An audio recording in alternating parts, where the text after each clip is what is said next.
Hello, everyone, and welcome to the Big Brother Canada 9 Roundtable podcast. This is the podcast where we talk about everything from the feeds.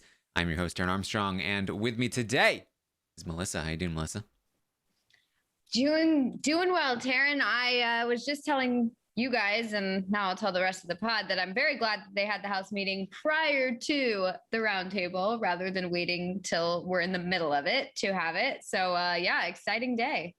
Exciting day indeed. Also joining us tonight is Phil. How you doing, Phil? What's going on, Taran? I'm always glad to be here, and I'm just very sad that we might be losing Victoria this week because just as from what we've seen today, she's just giving us like everything that we want, just all the entertainment. She's giving out all the drama. It's a blast, and I'm excited to talk about everything that happened this week and especially today. Yeah, there's quite a lot to talk about here this week, so we will get straight into it. But what we are going to do here is we're going to go over the week in the feeds. We're going to talk about the state of the house. We're going to try to project into the future, and then we're going to go through each player individually and give them a rating out of 10. And then that will inform the prices that they get for their stocks. And then that will inform the Stock Watch game, which we'll talk about later. But before we do that, let's talk about the week on the feeds. The last time we spoke, Austin was on the block next to Brayden. It was looking pretty good for Austin to go home. Now, Ro did campaign and try to keep her around, but it did not work out very well. And really the only other thing that happened since the podcast and the end of that week was that Ro and Brayden did eventually realize that Vic was the invisible HOH. She screwed up a couple of times, especially regarding the votes, and they were able to deduce that she was the one that screwed them, Phil. Yeah, I mean, I think that Victoria is kind of, loose links sink ships, obviously. And I think she's kind of bad at, keeping her story straight with everyone in the house. There was a couple times where she said she talked about the amount of competitions she won. And then she realized, oh, wait, I said I won one more competition than I should have, which, come on, Victoria, how many, you won one other competition. You really had to, I think she did a pretty poor job of hiding all of this. And of course, everyone already knew that she won HOH. So I think going into this week, her game was kind of laid out. And especially with everything that played out, unfortunately, it's Victoria's week to go. Yeah. Melissa, how have you been feeling overall about the feeds this week? I'm actually I'm very, very, very torn because on the one hand, I'm like, yeah, go Beth. I'm very excited that Beth's finally coming out from beneath the guy's shadow and really proving to us that, at least to me, that she does have the capability to be a game player. And, because I kind of wasn't sure if it was just she's just a tag along for the boys, or if she actually wants to play her own game.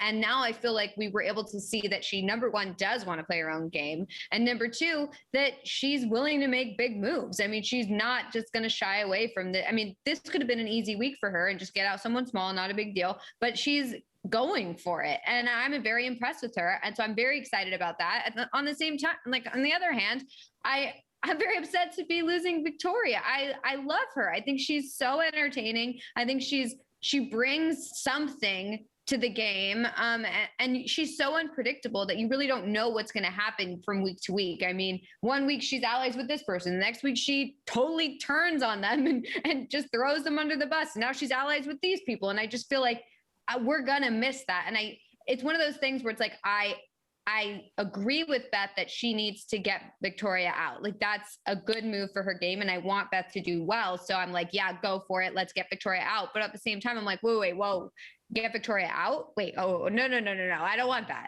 So now I don't know what I want to happen this week. I'm kind of going back and forth as to whether I want some sort of flip to happen or if I want Victoria to go. And so it's been exciting, but it's been very confusing for me. Yeah, I'm wondering if this is actually the right ending to Vic's story, because I feel like she was already sort of petering out last week. The Invisible HOH week, probably the worst week of the season so far. She was kind of doing, I think, too much to help the guys, and people were starting to be like, she's just taking out all the women. Is she just kind of like trying to cozy up to the guys? And I feel like going out in a blaze of glory by the very people she was throwing her game away to work for is kind of the perfect ending for Vic to come back again in a second season. So I feel like I'm at peace with it, Phil.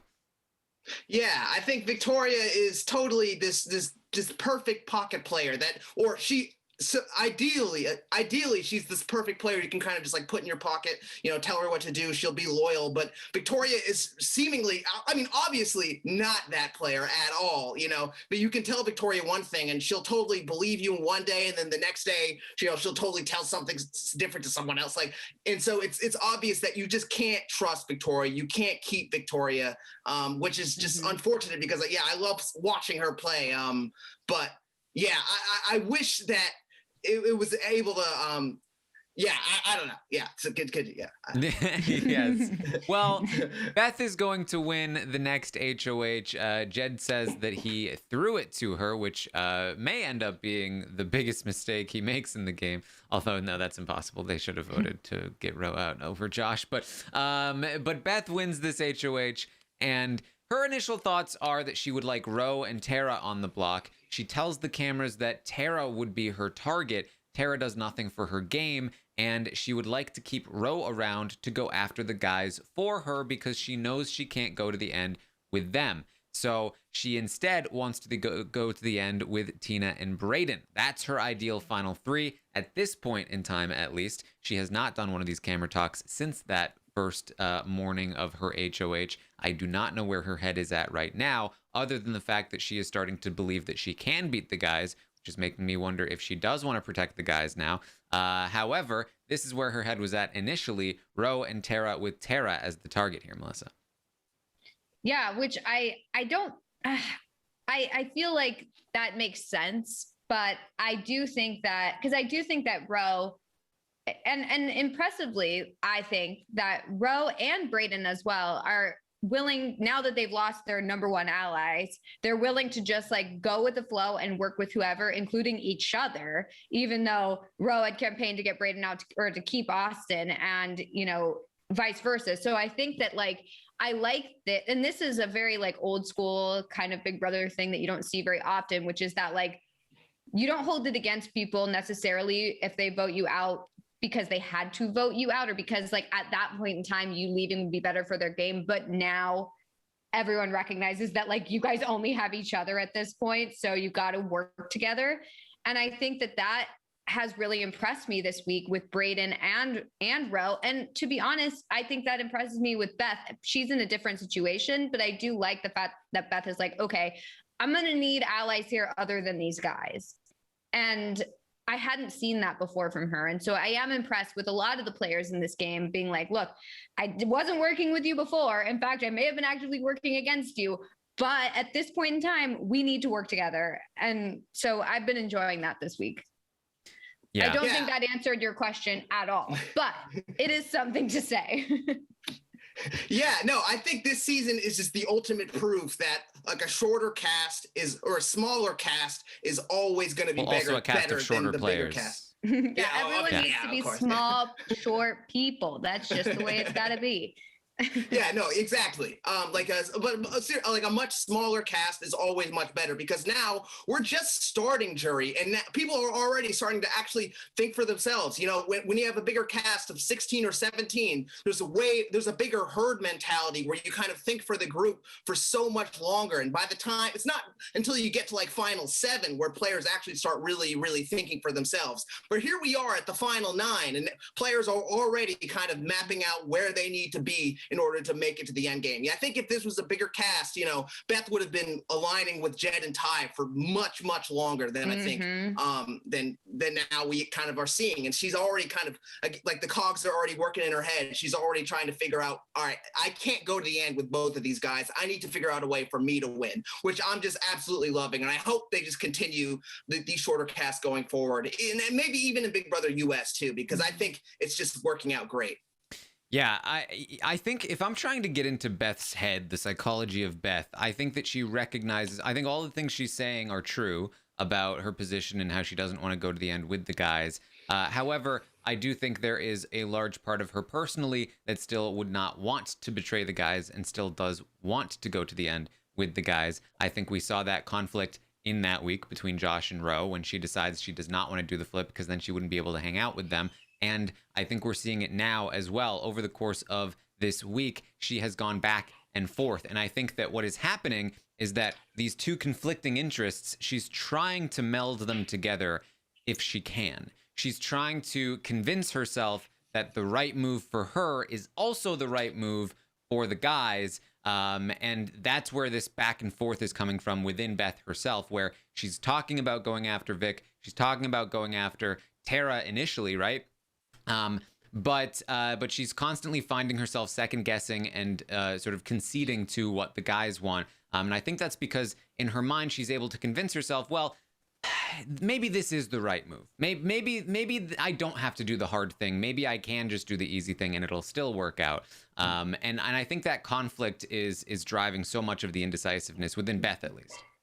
So I have a quick question. I might just be thinking of a different conversation that Beth had with herself, or a different like pep talk or whatever. Did I just have these conversations with myself, Melissa? That was from today. Yes, this today, which we'll get into, but today was out of control, I think, and from my perspective. I don't know. It just like I felt like there was too much talk about nothing. But anyway, my question is that when I saw Beth talking about beating the guys, my thought was that she wasn't saying she would beat them in the end. I mean, maybe I'm misremembering this, but my thought was that she was saying like, I'm a better player than them. I can beat them. Like generally, not like, oh, well, when we get to the end, I'll get more votes. Like my thought was like, oh, she thinks she's a better player than them and that she can find a way to get them out prior to the end. Like that she doesn't need to worry about them necessarily. Not that she thought that if she goes to the end with them, she'll beat them. It's certainly possible. I think that I noticed a change in how she's speaking about the guys in the sense that she used to say, I can't beat them. And now she's saying, I can beat them. Which to me implies that that she feels more confident that she can beat them in the end. I think she's still willing to, especially let Tai kind of take a hit. But I think she's a little more willing to let them stick around a lot longer as well. But I don't know. It's going to be hard to say for sure. Yeah, I feel like Beth, maybe, and this is classic me, is like read into somebody what I hope is going on here. Like it's like with Christy or whatever, but like, yeah. I honestly, from my thought is that she wants to keep the guys around as long as possible, but knows that she is going to need to get them out prior to the end. And her saying like, I know I'm better than these guys. I know I can beat these guys. From my perspective is like, okay, well now that like people like Ro or Brayden or whoever is telling her like, hey, we're willing to take a shot. Like we can help you with that. I think she's taking that in mind. Like I can beat them. I have people here who want to help me get them out, but I don't want to get them out yet because I don't think it's the right move for her to get them out yet. Anyway, there's still too many people. I think that she needs to wait a bit because I do think that like she has such a good relationship with them that I don't think they're necessarily thinking like we need to get Beth out. So it doesn't make sense for her to try and get them out now. I think it makes sense for her to get out a couple more people and then keep Ro and Brayden in as her parachute, I guess, have them help her take them out. So Dolores actually makes a good point in the chat, which is that not only did she say she feels she can beat the guys, she does not think she can beat Ro, which again implies to me that she's talking about jury votes, that she couldn't beat Ro in a jury vote, but she could beat the guys in a jury vote. And I am inclined to believe, especially given the fact that she eventually concedes to targeting Ro and how much she's talked about targeting Ro since then, that she is actually trying to get Ro out right now, because she is worried that he can beat all of them. Yeah, I don't think that makes any sense for her game to get Ro out. I think that she should be trying to keep Ro around and Brayden around. Like, I think she should have the two guys on one side and then the other two guys on the other side and use those four people to go after each other and have her just sitting in the middle. Like, well, keep in mind that she still feels like she feels like she kind of has Brayden. She also feels like she kind of has Tina. And those are the two that she would prefer to bring down to the end. She does not want Ro down near the end. She would prefer Tina and Brayden because she feels they are the easiest to beat, or at least that's what she did prefer. But now that she's kind of feeling herself, I think she's thinking that she has a bit more of a shot against more people. Yeah, I think she definitely gives herself way more social credit than she actually has. Some house guests do kind of give her a little bit of credit, but I do think that she thinks, like, I have all these people that are going to be able to take out Jed and Tai. So I don't even think Beth is, as of right now, I don't think Beth is like really like considering, like, if I win an HOH after the double, I'm totally going to take out Tai. I don't really see that being the case. I definitely see it as like, I know that probably Jed or Tai are going to go home before me. So I think that was kind of, at least when I read that, it was kind of, that's how she's thought of, like, she's going to be able to beat Jed or Tai, just in terms of like, they're going to be able to go home before me. Mm-hmm. Yeah, that's what I was thinking. And I also think, like, I don't think it's a good move for her to bring Ro to the end, like, at all. I think it's like, you got to bring him just far enough that he wins a comp and gets rid of one of the guys, and then get him out. Like, it should not be a situation where you go to the end with Ro. Like, I think that's a bad move for her. I think going to the end with those guys is a bad move for her. So I think she needs to use them soon to go after each other, to get at least like 2 of them out, and then, you know, move forward from there with other people. But I just think that, like, I think her going to the end with either the 2 guys or Ro, like, would be a bad move for her. Yeah, I mean, if you told me that I had to guess what Beth's plans are for the future, it would be very much that she is hoping that Ro leaves next week, and then I think she wants probably Kiefer out. That's kind of the last thing she's been saying, and then she would probably try to hope at that point that a shot gets taken at the guys. I don't know if she'd be willing to do it herself, but she'd probably hope that Brayden, Tina, or Tara took that shot, and then she would maybe try to get to the end with Jed and Tina, or Jed and Brayden, or Tina and Brayden, given different, you know, scenarios, right? But that I think is her plan, and I will say I do think that the way that I interpreted her talking is that she does now feel like she can beat the guys in the end, jury wise, mostly because you know, that's kind of especially what Tina has been sort of like propping her up to be, like, oh, and Jed has said it too, like, oh, you're gonna be able to beat me now, and Tina's like, oh, this is such a great move in the end. Anyone that takes out Vic is gonna be able to win a jury vote. You're gonna get so much respect, and so I think that she is feeling a lot more confident about again the people that she is capable of taking to the end, and in part because of that, she feels like Ro is one of the few people that can beat her in the end, and Ro needs to go. She needs to row his boat. I think that's so, I don't know. Like, I think Ro is such the perfect meat shield to keep around at this point in the game, because I think obviously Ro is going to be target number 1 for the rest of his game. I don't really see that, like, if things keep going the way they're going, which is like, you know, if a Kiefer keeps winning an HOH, if a, you know, if a Beth, or, you know, or a Jed or a Tai, obviously, I think Ro's, you know, he's going to be target number 1, but I also don't see Ro as the player who can really, like, he's won 3 vetoes, but I don't know if Ro's going to be able to actually comp it to the end. So I think you should keep him around for a little bit longer, at least try, you know, keep him around, because I think he's always going to be the target in everyone else's mind. And I think Ro's also going to be able to do the dirty work that Beth needs her to.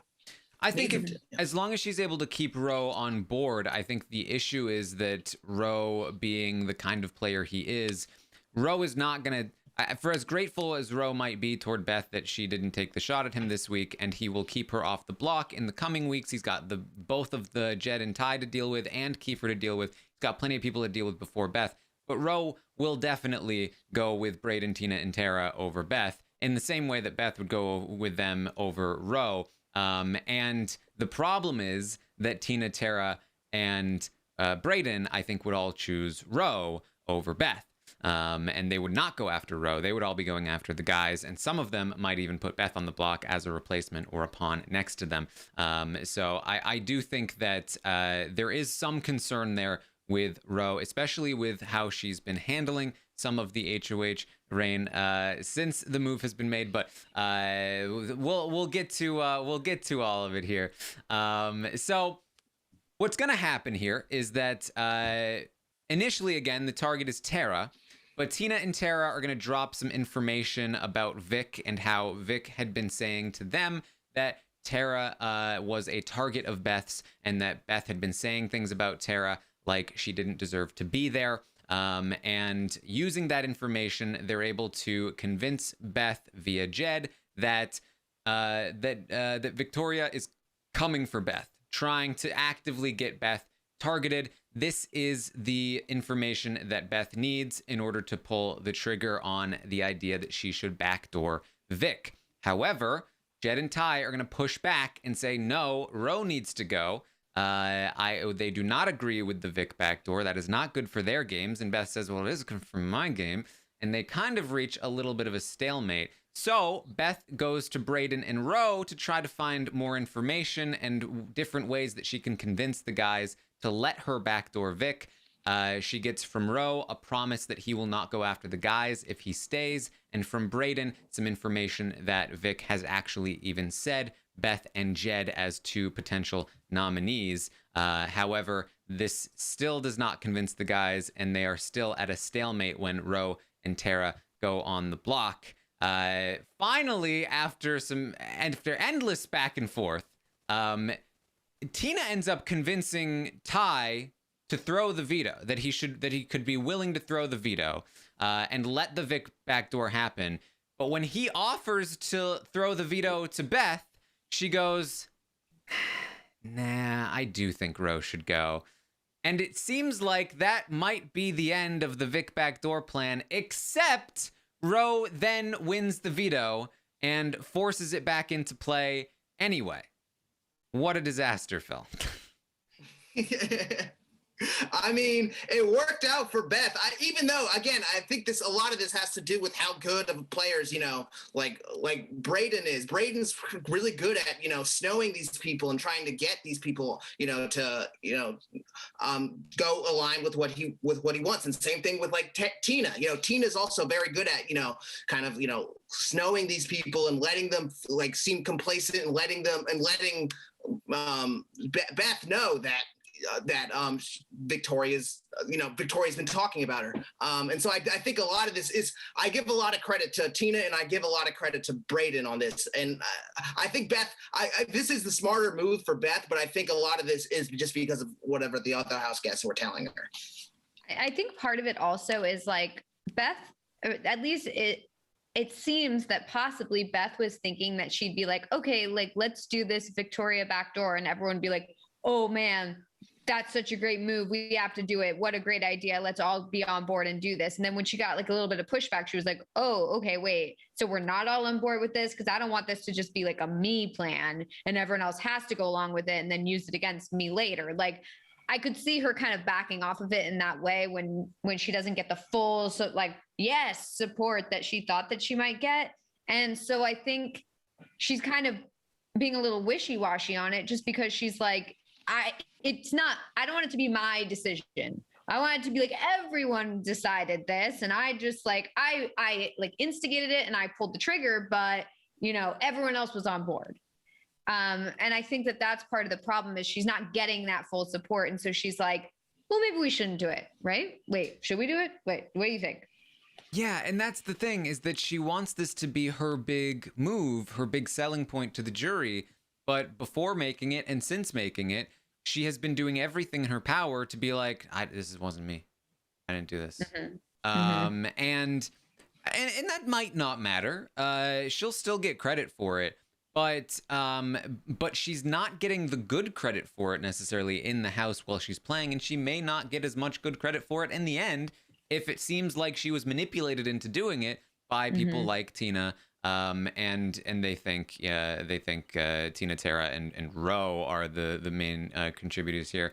And again, to be fair, Tina probably is the main instigator of making this happen, but it took Beth being willing to make a self-interested play and using the true information that she got from Tina and Tara to actually make the play. And I was most impressed with Beth at the start of this week, the fact that she was willing to do this. But over the course of the week, I became less and less impressed with the direction that she was going. I still think that she has made the correct move for her game, even though she is still to this moment still double questioning her decision, and potentially going back on it now that it's far too late. But I think that if she had been more decisive and played this better, she could be in a much more crushing position. At the start of this week, I told Kevin Martin, I was like, hey, I think Beth could be the front runner to win this game if she pulls this move off correctly. And she has kind of pulled it off. She's pulled it off, but not necessarily correctly. Yeah. So so it's an interesting place to look at Beth here. But Vic, if you're gonna make a big move, like, sorry to interrupt, but if you're gonna make a big move, you have to just do it. Like, you have to just commit to it 100% and be like, look, this is best for my game. Like, I have to just do this and just go with me on it. And that's how you pull it off. Otherwise, if you're going back and forth, if you're being a little bit like, well, should we do it? Should we not do it? I don't know. It, number one, takes away from any sort of credibility you have and any sort of like power you have moving forward. And then it also just kind of makes you look like a wishy-washy player. Like, I wouldn't know whether to trust you. You could be also pissing off more than one person because, okay, so Victoria knows that now she's on the block. It's possibly a backdoor, blah, blah, blah. And she's upset. Then if you're like, oh, well, actually my target was Ro, then Ro's upset. Then you're like, well, actually, maybe we should just vote out Tara. Then Tara's upset. It's like it just pisses more people off. If you have one person, just pick a target and just be like, look, the whole time I've been trying to get out Victoria, you guys that are on the block, or Ro and Tara, whatever, like, you guys are not the target. Don't worry. I'm not coming after you. I'm coming after one person. And this is the move. And just like end it there, because otherwise it creates more chaos and more problems and doesn't make you look good. Yeah, I totally agree with you guys. I do think, though, that, like, at the end of the day, a move is a move is a move still. And if she makes it to the end, and if she's still, like, no one in the house thinks that Beth is like an idiot. No one's saying like, oh, we totally got Beth. Like, we bamboozled her. Like, you know, Beth is still going to be able to say, I did take out Victoria. Sure, the like decision was a little bit easier since, you know, Rowan actually was not an option on the board anymore. But still, she's still going to be able to say, I took out Victoria. Regardless, people helped her out, nudged her in the position for sure. But again, it was her decision. It was her. She had the power, and she's going to still be able to say that. So ultimately, yeah, this is a good move, but she could have made her position a lot stronger. Yes. And I think that, like, you know, how we're talking about the move is influenced by what we've seen recently. If we had done this podcast a few days ago, then it would have been like, what a move by Beth. But right now we're just kind of like, I mean, great move by Beth, but what is she doing right now? But still, I mean, and it'll reflect, at least in my rating, that she has still definitely improved her position here in the house by a decent margin.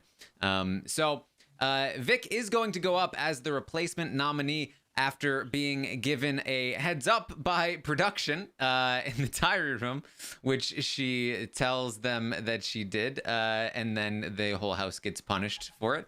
Well, plus they immediately are like, don't talk about production. Like, the second she says it, and then they give them all the bananas. It's like, okay, you guys are being really obvious that you tipped her off. Like, if she had just said that and been like, yeah, no, it was very confusing. I got asked a question that, you know, seemed like was pointing in that direction, and then production didn't do anything about it. It'd be like, well, did she hear it from someone else? Maybe she's just blaming production. Like, we don't know. And the second production does that, it looks so guilty. It's just like, what are you doing? And then that night they air an episode where they have like just completely fabricated events to make it look like Brayden orchestrated the Vic backdoor, which was just, and it was just like, what are they doing? Like, why? Like, it's so, this has to be so much work, so much more work to create these fake storylines instead of just giving us the real thing. It was so strange because I had been watching feeds and updates and everything this week, but I missed Monday's episode and like yesterday. So I was like, today, okay, cool. Like, before the podcast, I'm going to watch Monday's episode just so I know like what was covered and want to see what happened. And I was like, did I have feeds all wrong this week? Like, I'm so confused. Like, did Brayden really do this? I was like going to go back and start looking at stuff again, because I was like, I missed a whole storyline. Like I missed that Brayden and Ro were orchestrating this and that Brayden was working behind everyone's back. Like, what the heck is going on here? It's good to hear that that was wrong, because I thought like I must have been so wrong after seeing that. I was like, I really got this week wrong. Yeah, we've always known that BB Can plays favorites, but Monday was just a whirlwind of evidence. Oh my God. Yeah. Not good. I had to go back and check my notes. Yeah, I guess they're definitely just setting up Brayden as like a great, as someone who might be able to, tell the story later on. With Vic having one foot out the door, they were like, all right, who are we going to prop up next, I guess. Yeah. She has a whole sort of thing planned where she pleads to the guys that, hey, I was always working for you. I wouldn't want to work with anyone else. They're not cool enough. I want to be with the cool, hot people. That's you guys. I've always been doing your work for you. And yes, I've said some things, but it was just to get information. And so, it's not, and she lies about saying, that she wanted to fling the bag over the railing. And a couple of other things that are again, verifiably, lies. But she denies the general sort of accusations that she was actually going against them. Or admits to the general accusations. The end of this is that Jed, Tai, and Beth still want her gone, but they would like her to call a house meeting to get some of this out in the air, out in the open. Beth really wants Tara to not feel safe this week. She should be in the hot seat. But why? Yeah. I just feel like that doesn't make any sense. It's like, just let Tara sit. Like, let Tara not be worried, so that way she's not upset with you. If you're making her feel uncomfortable and like she might be going out the door, like that makes her feel uncomfortable with you as HOH. Like, you as HOH, when you've told her she's safe, should let her feel safe. Like if the true intention is to have her be safe this week, then just let her feel that. She doesn't need to be on the hot seat. Yeah. It doesn't make any sense. She's been saying to Tina, like, I'm so grateful to Beth. If she really, does this and Vic leaves, then I don't want to put her up. But when you encourage Vic to call a house meeting and then back Vic up every time Vic asks you a question and put the heat on Tara, and then openly contemplate, should we vote out Tara? Brayden, should we vote out Tara? Kiefer, that's going to get back to her, and she's no longer going to feel indebted to you in any way. You want her to feel like, yeah, I protected you. You are indebted to me. You've got me. I've got you. And instead, she's like, why do you feel so safe? I could evict you, I'm thinking about it. That's so bad. It's literally it's like so bad. That's how you misuse the HOH. The HOH is supposed to have like one clear target and make everyone else feel, oh yeah, no, you're so good with me. You're good with me. I'm just taking out this one person, but everyone else, you're all my ally. You're all my friend. Nobody is safe. I can take out anybody at any point. Like, it doesn't make any sense in the world to do that at all. But I guess, and that is the flaw in Beth's HOH for sure. Yeah. Yeah, because it's like you only need one person to not feel safe, and that's the person you're trying to get out. And if it falls through, it doesn't work, and they stick around, like, well, it didn't work. But like, at least you only have one person then, rather than everyone in the house being like, who knows what'll happen if Beth is HOH again? Like, you don't want that. That's terrible. Yeah. So the house meeting does happen, and Vic is going to. This lasts a good 40 minutes. Yeah. And it takes place in the hot tub, the outside hot tub area. And it was like a show. It was like everyone was sitting as like an audience member, and then like Vic is like across the way. Vic is sitting up on the hot tub. They're all in like the couches. And of course, Beth, even just positioning, Beth is sitting next to Vic. And anytime Vic goes over to Beth, like, is this true, Beth? She'll be like, yes. Really, I just really thought that was like, what are you guys like? Why? And at various points, Vic would be like, Tai, Jed, Beth, did I ever say Ro's name? And they're all like, no, you never did. And like, just again, back, which they're lying for her. They admitted after, they're lying for her in this house meeting, and in the same breath having conversations afterward. Yeah, we're still taking her out. It's like, well, then just like, why are you trying to defend her? Like, what are you doing? Like, if you're going to take her out, you're going to take her out. Just tell her, look, like, I'm sorry we have to do this, but, you know, it's best for our game to just like send you out the door. Sorry. Like, they don't need to make all this drama. It doesn't make any sense.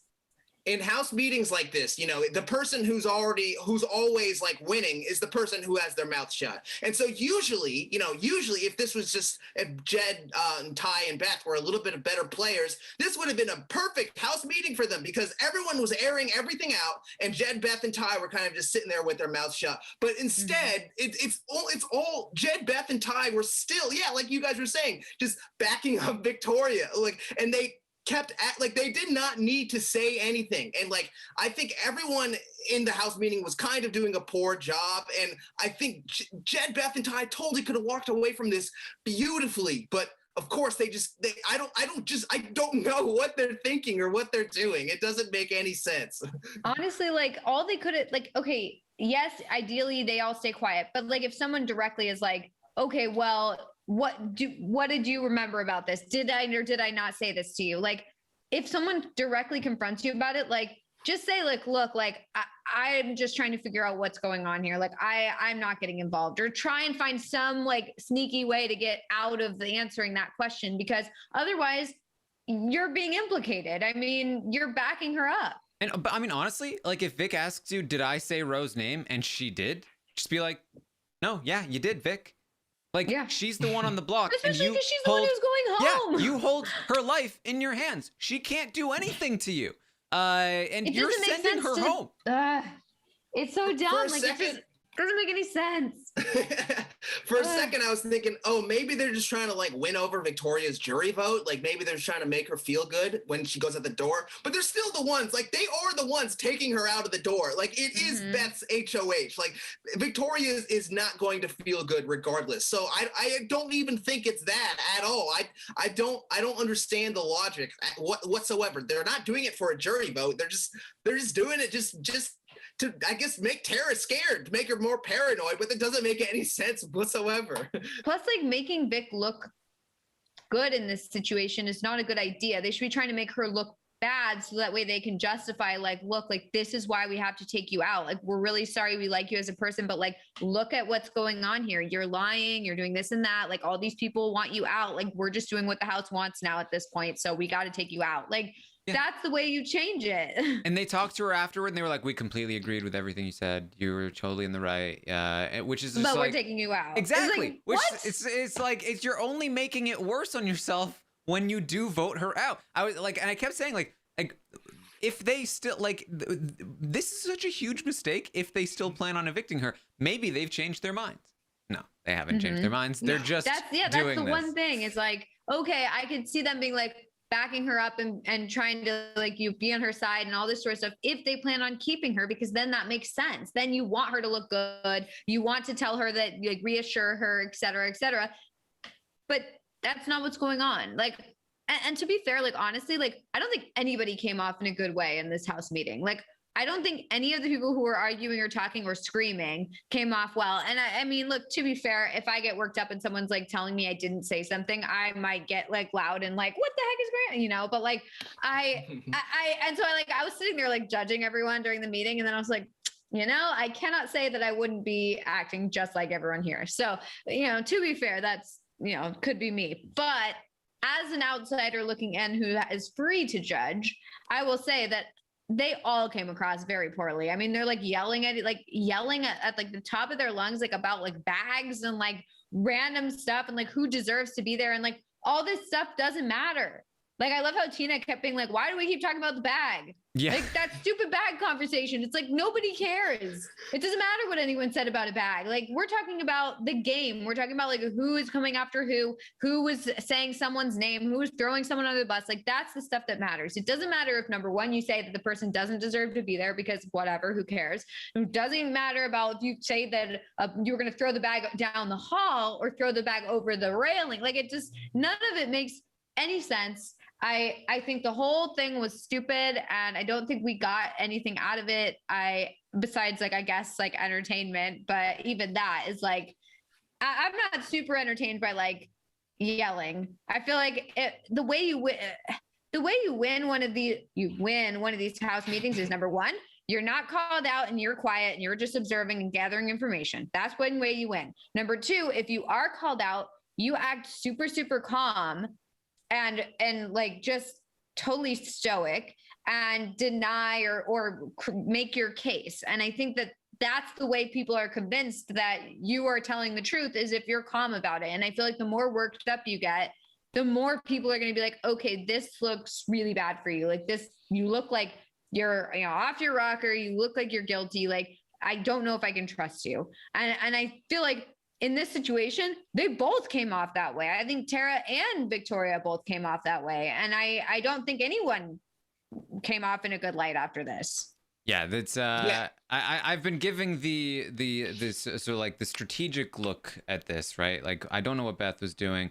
I mean, Vic is Vic. Tara was doing a decent job of defending herself, but that was actually not necessarily the best route to go in terms of making sure that she was safe on the block. Ro made a lot of very questionable decisions that I think actually might benefit him, which was that he lied about campaigning for Austin. Everyone knows that he's lying about it. Now, the good part about that is that it makes it look like he's scared of Brayden knowing that he campaigned against him, when in reality, Brayden doesn't care. But it did make him seem like a massive liar. And now they don't trust him even more. But they were already planning on going against him anyway, so it doesn't really matter there. Strategically, that's sort of my rant about the confrontation, which is just incredulity, and I can't believe these players are doing this. Entertainingly, this was amazing. I loved this.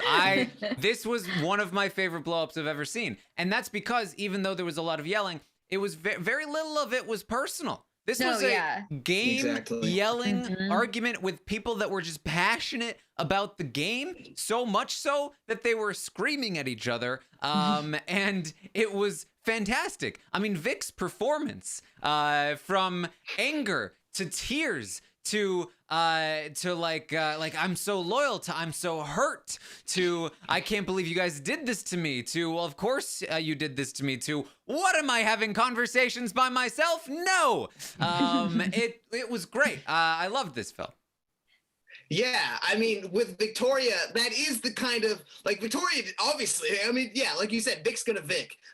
But I do think that if you are gonna defend yourself, like, Victoria does kind of do it in the right way, where she's passionate, It's like, how could you not, like, in a sense, like, how could you not believe her if she's really, like, just yelling all these things? Like, you just want to give her a hug. You just want to be like, it's gonna be okay, yeah, on a totally just, like, observing human level, I really just loved it. And especially with the bag thing, I thought the bag was so interesting because, like I think Kiefer said, like, it's not really about the bag. It's not about the bag, but because everyone in the house is in one room together, like when everyone in the house is in one room together, they're never ever talking about game. They're always talking about, random stuff, whatever else is going on. But so of course the bag is just kind of, it's a code because they can't, like, they're not comfortable with just like all talking about game when everyone in the house is in the same room together. So the bag is kind of like a way to kind of talk about the game without actually talking about it, which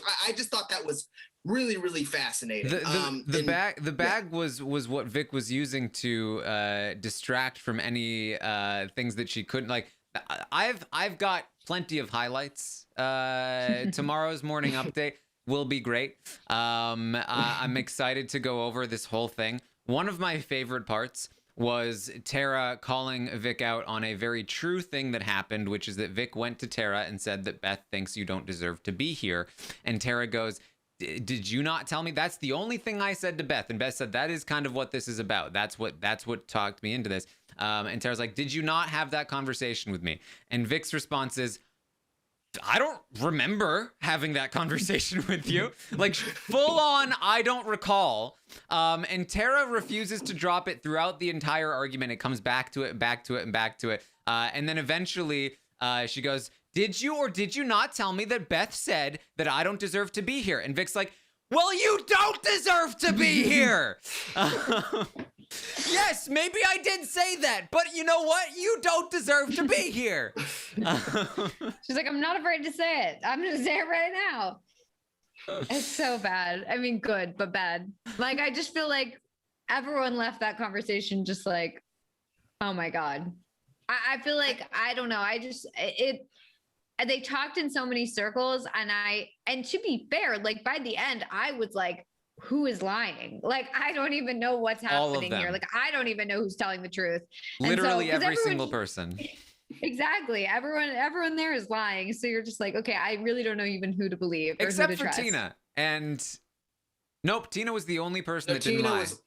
Yeah. Tina didn't lie? Because she barely spoke is the thing. Yeah. Right. So because Tina's very careful, and Tina has this reputation as like she's not a liar. It's very Cliff-esque in that way that like everyone talks about Blue Line. Blue Line wouldn't lie. We can trust Blue Line's word. And she was very much like, hey, I do not call me a liar. And she admitted to what she did, but stayed quiet mostly. Braden was also pretty quiet, but he did chime in a few times and lied. I mean, not that lying is a bad thing. I did like Braden's performance in this as well. But yeah, all of them were lying. Ro was lying about the campaigning thing. Tara was lying about who her real targets are. Beth, Ched, and Tai were lying about various Vic things. Vic was lying about most things. And Kiefer lied about a few things as well in regards to Vic and different conversations. But they were all and there was like Rose, like Vic was swearing on her dead parents and boyfriend again, and Tara's like, yeah, you did that when you promised to not put Tai on the block. Look how that turned out. And she's like, did I put Tai on the block? No. It's so, yeah. Oh my God.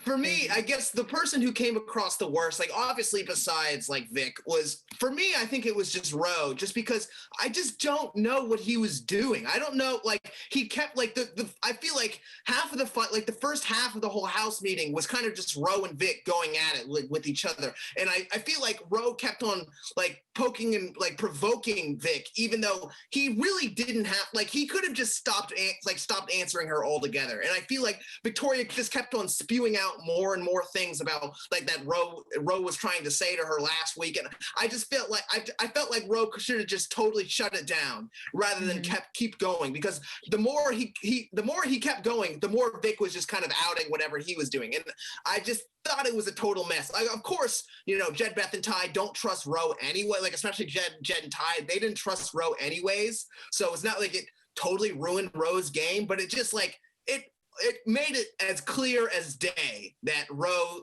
was not going to be working. Like it just made it clear as day that Ro was not a trustworthy person in the house, especially for Jed and Tai. So I just really, really don't know what he was thinking there. He could have just but he should have just kept his mouth shut. Plus, like if you're safe, like I don't feel like you should be inserting yourself at this point. Like unless you're specifically called out, like then I guess you can respond. But it's like, if you have two other people that are arguing with each other, like just let them have at it. Unless you're implicated in it or you're brought in somehow, like then you can respond and protect yourself. But I think otherwise, like just let everyone else handle it, especially if you're not on the block. Like just sit back. And it doesn't make sense to get right on in there if you don't need to. Yeah, and like, and I talked about this morning, but like the last thing you want if you're Ro is to allow there to be visible conflict between you and Vic when you know that you're already a target, because that just provides incentive for the other side to keep Vic in the game so that she'll come for you. So if it looks like you don't have anything against Vic and like Vic comes for you, like what Ro wants to do if he's playing smart, right, is make peace with Vic and be like, hey guys, I kind of want Vic to stay. I think, you know, Vic and I have worked out our differences, and I think it would be great if she stayed in the house. That would send Tai, Jed, and Beth running in the other direction. They'd be like, well, we clearly can't keep Vic in the game. And that would be the right way to go about it. But by fighting and defending himself, he's actually giving them incentive to keep her around. Not that it matters, because at the end of the day, they just don't trust her. And it continues to go back and forth. But at the end of every conversation, it always ends in, nah, she has to go, she has to go, she has to go. So that's where it stands right now, but that does not mean that it couldn't change by the end of the week. It's going to have to start happening soon, because the first step is convincing Jed and Tai. Jed and Tai have not been convinced yet. The second step is Jed and Tai helping convince Beth, who is also not convinced yet. The third step is Jed, Beth, and Tai convincing Kiefer, who is not convinced yet. Then Vic can stay, and because she hasn't even gotten the first step down yet, it's going to be a tough road to make all three happen by Thursday night if it doesn't start happening soon. So we'll have to see where this goes, Phil. Yeah, I also just think that the optics of taking out Tara for your HOH is just not that great. If you go to the end and you say, oh, I won HOH and I took out Tara, who everyone is definitely respected the least. And of course, everyone's like, Victoria was saying oh, she doesn't deserve, or Beth was saying she doesn't deserve to be here. And Victoria later said that. It's kind of what I think what everyone is thinking a little bit. And so because of that, I feel like if she did waste if she used her HOH to take out Tara, it just probably wouldn't look good, just because it might just feel like a waste, Yeah. And this, I you have to give credit to Tina and Kiefer, who were the ones really pushing this narrative to Beth, that she needs to make a huge move for her game, and that Tara would be such a waste. Vic would be such a great move for her own resume. That seems to be one of the big sticking points with Beth that has kept her on track. So let's talk about the state of the house here. State of the house in the game right now. You've got the triangle, Jed, Tai, and Beth. And they've kind of got Vic, but they're getting rid of her. So that's kind of an awkward position there in the state of the house. They've also kind of got Kiefer, but they're also kind of talking about targeting Kiefer soon. So another weird placement there. Kiefer also talking about putting Jed on the block. And then maybe after Roe leaves, he's got maybe aims to break them up as well. So not really fully on their side. You then have the oddball remnants. The oddballs have been outed. The name has been outed. Vic not only denied making this, creating the name oddballs, but made fun of it. As if I'd create such a dumb name. Because when Vic lies, it's got to be as over the top as possible. I love her. And so the oddball remnants, Ro, Brayden, Tina, and Tara, all still working together to take out the triangle. Now, with this move, they have eased off of Beth for now, but we'll see how much that sticks given all of the indecisiveness. And then you have the pre-90s, who are still kind of going strong, still in probably one of the better positions in the house, except for the fact that Tara still could go home this week. And that, of course, is Tina, Tara, and Kiefer. And that's basically the state of the house. And really what you have here is Jed, Tai, and Kiefer are all going to be targeting Ro in the following HOH, in this next coming HOH. Ro, Brayden, Tina, and Tara will all be targeting Jed and Tai. Some of them may put up Beth as a replacement. Some of them may put up Kiefer as the replacement. But either way, the target would be Jed or Tai, and whichever one of them did not win the veto would probably go home. If both of them stayed up on the block, it's looking like Jed will go home as of right now. So looking at this double eviction, it's going to be difficult to see anybody but Ro, Jed, or Tai going home. It's maybe a small chance of a Brayden or a Tara, depending on who ends up on the block. Maybe much more likely a Tara than a Brayden. But it just depends on what happens with the veto and who's the HOH. And Kiefer wouldn't put Tara on the block Kiefer would put up Roe, if Roe won the veto, then he would replace him with Braden. Braden would probably go home there. But if Kiefer goes for the back door, Jed could go home. And maybe Kiefer pulls the trigger on Jed, but probably not before Roe is out of the game. So the Kiefer HOH in particular is kind of a tricky one. But for the most part, we're looking at Roe, Jed, or Tai going home on the double eviction. Melissa, you are muted. Sorry, the church bells were going off next door, and I was trying to be polite. Anyway, that's disappointing to me, to be honest. I really don't want to see Jed, Tai, or Roe go during the double eviction. To be honest, my hopeful situation, if we have to lose Victoria first, is then to have Tara go in the double. That, like, if we're gonna lose Vic, like, let's just lose Tara and keep everyone else. That's my hope. But yeah, I mean, it does seem likely that it's going to be one of those three. But honestly, like, I feel like a lot of double evictions lately, or maybe this is just my mind, but I do feel like a lot of double evictions lately have been like, kind of like womp womp. Like, it's kind of just like, okay, like some random person goes out and it's not really a big deal. And it's just like, I could see a Tara leaving in this scenario. So we'll see. But yeah, hope it's not one of the three guys.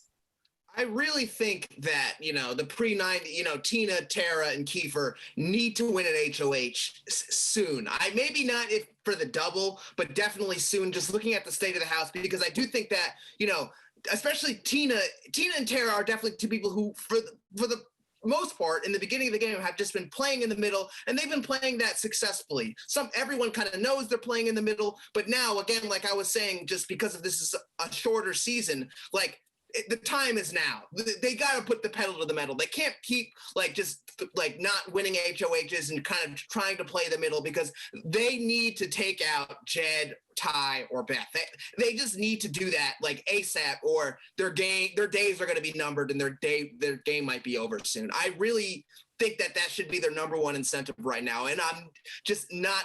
It's definitely like, Kiefer wants to win an HOH, but I just don't know if that's still at the forefront of Tina's mind right now, which is they've wanted to. They really, like, Tina's been like, we need to freaking win this thing. Like, she's very upset that they haven't won yet, and she wants them to start winning because she basically gave the speech you just gave at the start of this week. She was like, we need to start winning these because we're about to lose this game. Now, luckily, they kind of pulled a rabbit out of the hat this week with the Vic situation, and so they're really getting a full second chance here in the coming week. I mean, all that said, it's still probably better for their games that Roe or Braden win the HOH and do it for them, but they have to try to go for it anyway, and they know that. So that's where we stand here with the game. Are we ready for the stock watch? Yes. All right. Yeah. Let's bring it up. So this is what we do here on the roundtable. We go through every player and we give them a rating from 1 to 10. 10 being the best. They're doing about as well as they can in this game. Top tier gameplay. They're very likely to win the game. To a 1, which is they're doing really terribly. They couldn't be playing worse, or I guess they could theoretically. They can always be playing worse, but they're playing very, very poorly, about as worse as it gets, and basically have no chance, no shot to win this game. And then we go through every single player, and then the ratings will inform the prices in the Stockwatch game that we play. So let's start with Beth. Interesting one to start on this week. She is the HOH. She has made a move. I gave Beth a 5 last week, and this week I have gone up on Beth. I gave her a 6 this week. At the start of this week, I was like, I think Beth is getting a 7. She's pulling this off. Over the course of the week, she's done a few things that have disappointed me. I feel like her position is not quite as solid as it was before, or could have been, and I'm less convinced that her long-term plans are as solid as I thought they were before. So in the end, it's going to be a 6. I still think this was a great move for her game. I think that she went from somebody, I was at a 5 just based on the fact that, like, maybe she could someday become a player who did something like this. The fact that she did it solidifies a 6 for me. If she hadn't done it, if she had done this week and gone with the Tara move, or gone with the Roe move, I would have moved her down, because I really feel like her win equity was going to be shooting down every single week since last week that she didn't make a move like this, but she has made the move. She's gone up to 6, and that's how I feel about her. Phil, Yeah. what do you think? Wow. Well, but fine. Well, okay. Well, sorry, Phil. Melissa? Melissa would like to go next. Sorry, but I just was gonna say, like, I totally agree with what you said, and I think we've kind of covered this, but like, yeah, I give her a 6 as well. I mean, she was a 4 for me before, and I'm honestly very impressed with her this week. Yes, it's kind of gotten a little wobbly as the week has progressed, but the fact that the move is still planning on happening, I mean, who knows what's going to happen, but at this point, it seems like the move is going to go through. That is great for her. I mean, she needed to get Vic out. Vic, seemingly Vic's plan all along is to just get with the 2 guys and align with them. And if she has to take out LaToya and then she has to take out Beth, that's fine. Just get those girls out of there so that she can align with Jed and Tai. And I feel like that's really dangerous for Beth. I feel like the fact that Jed and Tai are like in good with Victoria and Victoria's in good with them, but Beth does not fit in that equation is bad. So the fact that Beth is going after Victoria, getting Victoria out, yes, there's some shaky stuff, but it still gives her a 6 in my book. Let me also just quickly say, if by the end of this week, Beth ends up breaking a tie and keeping Vic, then I'm officially declaring this rating null and void. She doesn't deserve it. She gets the paddle. Yes.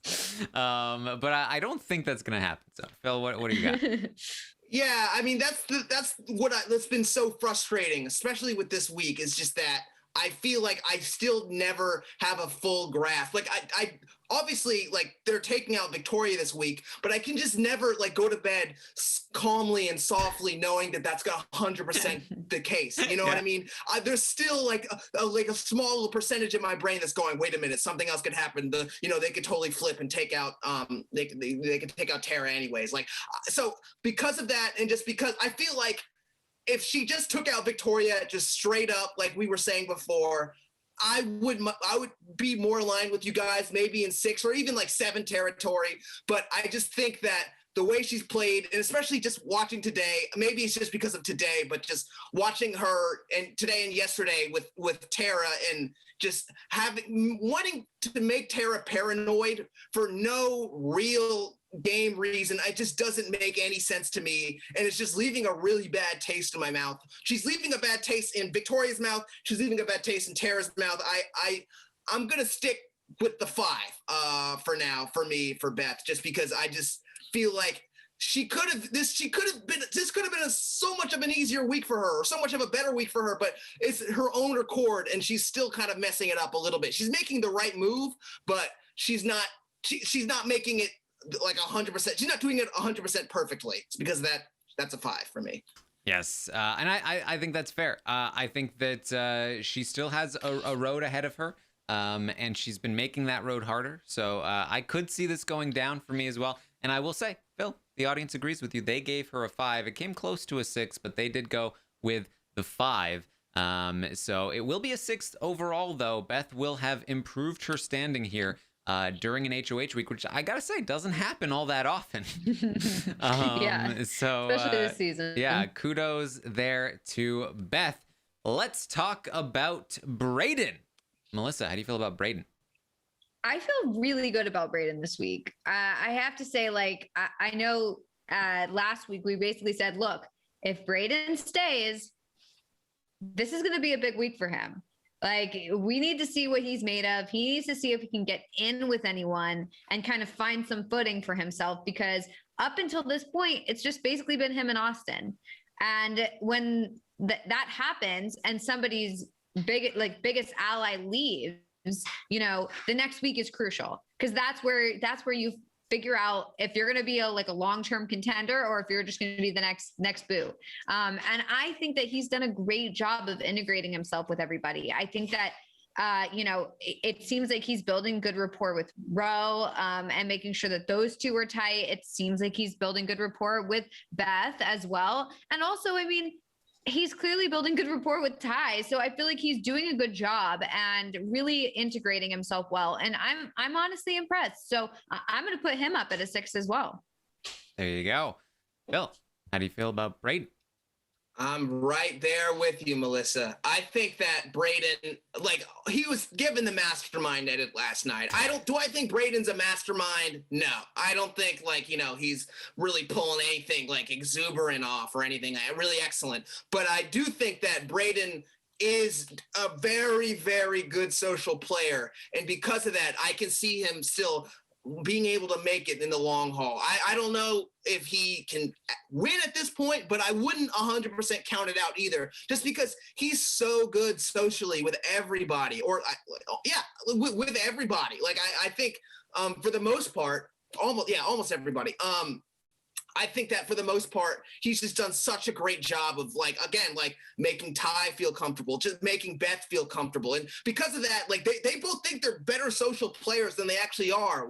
We'll get to Tai later, but I think, like, they're thinking, oh, wow, like, I'm good with Brayden. Like, I'm really getting him, even though I think Brayden is totally snowing them. And I think that's just really great on him. So I'm 100% a 6 on Brayden. The thing with Brayden is that he's still could be seen as someone who is easily disposable, just like someone who they could still kind of just throw away at, like, a final 6 or something like that, but I think that if Brayden's able to have, he has a good consistency right now. And maybe when we get to that point, he's still that socially good that someone's going to want to keep him around just a little bit longer. So he's like a cockroach or something like that. He's really just sticking around. So I'm at a 6 for Brayden right now, and I'm excited to see what he does next. There you go. The audience does agree with you guys. They gave Brayden a 6 as well.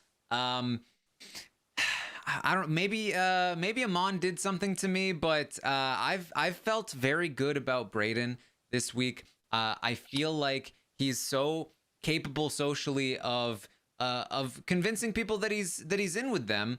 And I don't think he did this necessarily on purpose. I think that Austin just happened to leave at exactly the right time for him, and now he's integrating himself with the triangle while maintaining his relationship with Ro, Tara, and Tina. Still being willing to take the shot if he needs to. I think the biggest thing for me with Brayden is the fact that he has come pretty close to winning a competition in many of the previous, like, HOH. I think they've said that he's come in, like, 3rd place in, like, a lot of the different HOHs that he's participated in. The fact that I think that Brayden could win competitions down the road, that I think is massive, because I think he'll need to. So I actually gave Brayden a 7. I think that he is one of the 2 most well-positioned players in the house right now to sort of make it to an end game. If he can then win competitions, I think he's in a good place.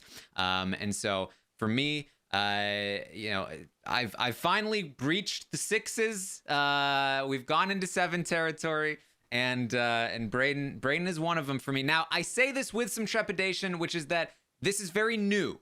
The Brayden thing is very new, and he could very well screw something up next week. Maybe this happened to be a good spot for him, and then next week it'll be different, and he'll mess things up, or things won't go as well.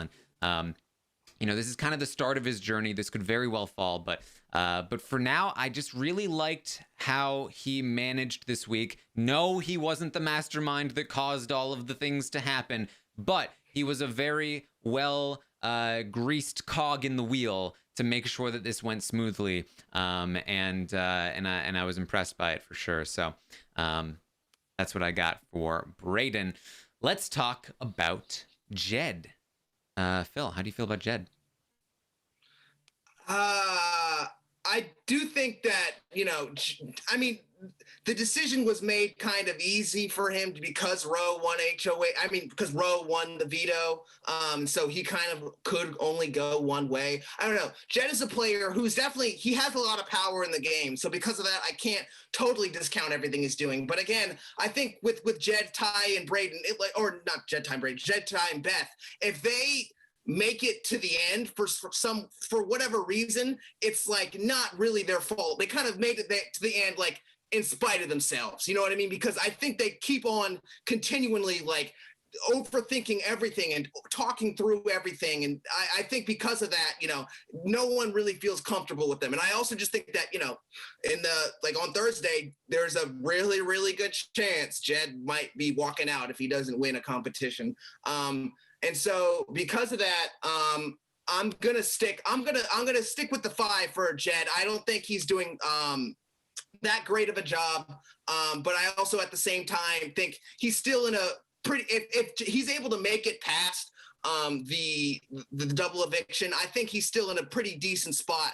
And I think if all 3 of them are able to make it past the double eviction, then I think they could do a pretty good job just running the table on the rest of the house. But I guess we'll have to see. Melissa, what do you think? Yeah, this one's a tough one for me because it's hard because I think I don't think he's playing that different than he played last week, but I think that the things that are happening around him are not good for him. Mm-hmm. So I think that number one, yeah, I'm nervous for him going into the double. I don't know what's going to happen, but he's a big target. He's high up there on people's lists. And number two, his biggest ally won HOH this week, and he's having something happen to his game. The end result is something that's bad for his game. I think that he should have figured out a way to keep Victoria around or keep Beth off the Victoria idea, and he's not doing that. So I think that it's when you have your biggest ally as the HOH and you can't really influence their decision, or you don't even really try that hard to influence their decision, it's not great for you. So I think moving into this double, I think he's in a very precarious position, and that makes me nervous. If he survives the double, I think we could see a totally different rating. Everything could be great next week. Who knows? But I think that I'm nervous for him. And so because I'm so nervous for him, because I don't believe he's setting himself up in such a great way going into the double, I have to give him a 4.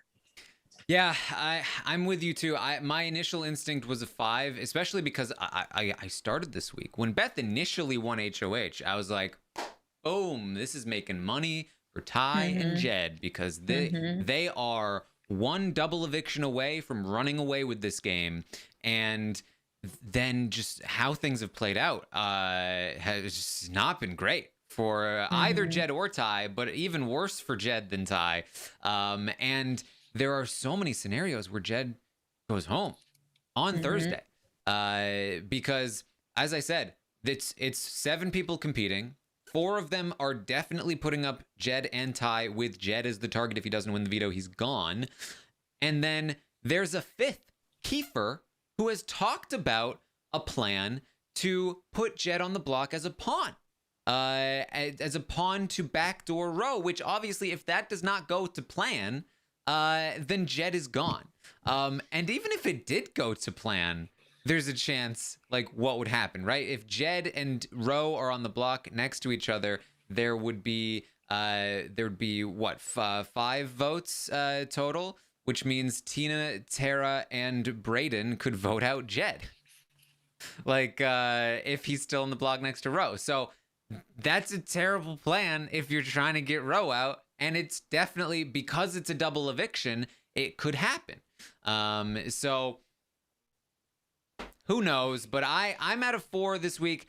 Now, I do want to say, if he does win that veto, he's still a big target because Beth is in the game. So he doesn't have the upside that Tai does. However, if they win the HOH, if him or Tai win the HOH and they manage to take out Roe, now they're looking a little bit better again, and they might start to get back into a swing where they start moving up again. But right now, there's just far too much danger with this double eviction looming. So I did have to go with the 4. And I will say as well, also, keeping Vic this week could be a good thing, but at this point, it could also be a terrible thing, because I could absolutely see Vic turning on him at this point. So who even knows what that would do? Yeah, but I feel like the Vic thing is not a now you should keep Vic. It's like you should have prevented this from going on in the first place if you're Jed and Tai. I feel like this should not have been on Beth's list to get rid of Vic this week for Jed and Tai. I feel like, but at this point, the wheels are already turning. It's too risky, I think, to turn back now. I'm inclined to agree, just because I can absolutely see Vic next week being like, I mean, you guys put me on the block. I don't know what you want me to do. Yeah.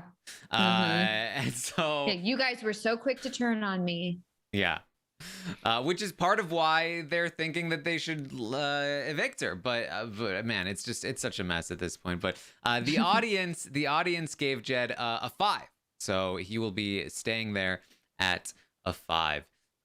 Let's talk Kiefer. Kiefer's a tricky one for me because I feel like he, again, should be in a good spot. Similar to Beth, he should be riding very high. He's got the triangle working in his favor. He's got the pre-90s. And even Roe, who is his biggest enemy in the game, is not really gunning for Kiefer because he's gunning for Tai and Jed instead. But he's constantly screwing himself up. He's just constantly putting himself in positions to be called out. The triangle is talking about targeting him. They don't trust him, and his obsession with Roe is really holding him back, because him trying to target Roe, or having to target Roe before he does anything against the triangle, is putting him in a situation where his entire game is stalled. And he's putting himself in a spot where he may go up on the block next to one of those guys, or just be Roe's target after one of them leaves. So I'm still gonna give him a 6, and I feel, but in some ways it feels generous, and in some ways it feels like he should be even higher. But I went with the 6. Phil, you look surprised. Tell me why I'm wrong. No, yeah, I don't know. I think Kiefer is a player. He has this total Roe tunnel vision, and I wish he could just see, the light out of I forget the phrase. I'm sorry.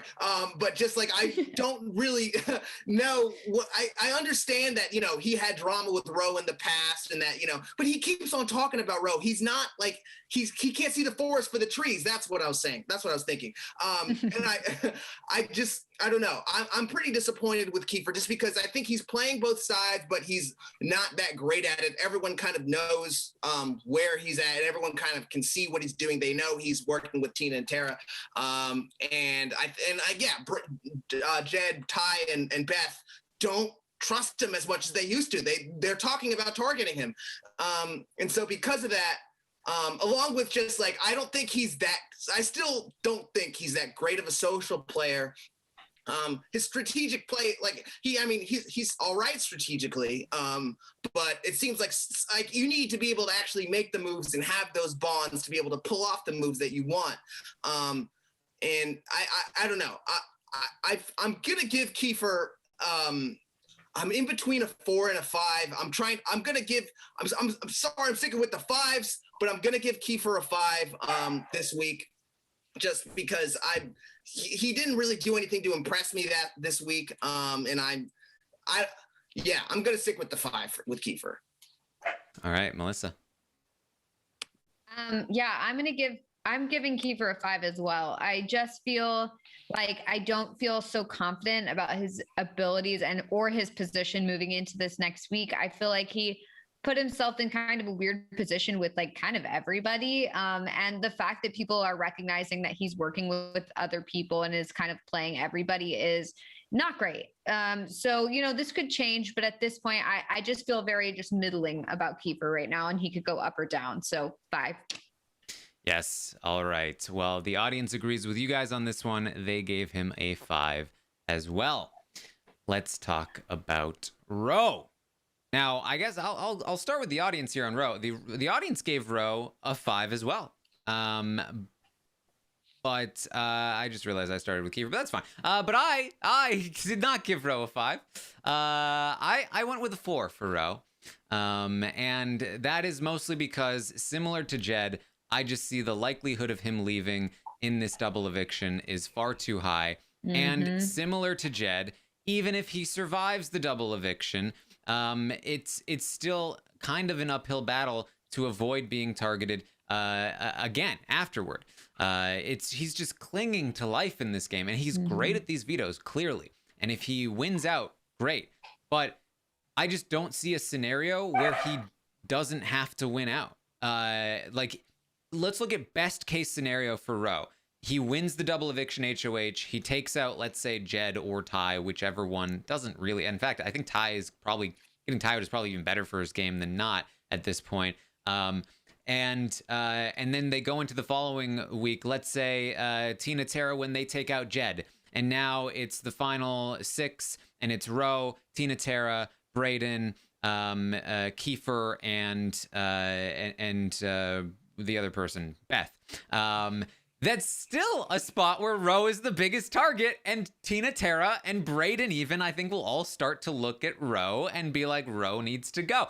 He will need to win out. I think he just doesn't have any solid, loyal allies. I think Brayden is, while he's working with Roe right now, I think it's out of necessity, and I do not think that he will stay true to Roe all the way down to the end, which means he will have to win out, which is a really tough road. But that means it's a 4 from me. Phil, what do you think? Yeah, I'm right there with you. I think that looking at it, Roe is just going to be a target for, I think, the rest of the game, just because even in his own alliance, like if they're, for some reason, if we're able to take out boom, Jed, Tai, Beth, boom, boom, boom, 3-shot, then I still think they're going to look at, all right, who's next? We're going to take out Roe because Roe has been winning these vetoes. And because of that, he kind of has some kind of resume. And even if they take, like you were saying, they take out one Jed or Tai in the double, the remainders of that trio alliance are still going to want to target Roe. I just don't really see a way forward for him. I also just think he's kind of cocky. I mean, he is cocky. Roe is a cocky guy. I think that he I think he thinks he's a way better player than he actually is, unfortunately. I mean, the cards he's been dealt haven't been great, and he's done a decent job like winning vetoes to save himself, but he actually hasn't done anything that masterfully strategically to actually keep himself. I'm at a 4 with Roe, just because I think he has a chance to survive the double, but I just don't really see a way 100% forward for him. He could win out, but I just don't know if that's actually possible. All right. Well, let's then talk. Wait, no, have we done? I have not done it. Okay, Melissa, sorry.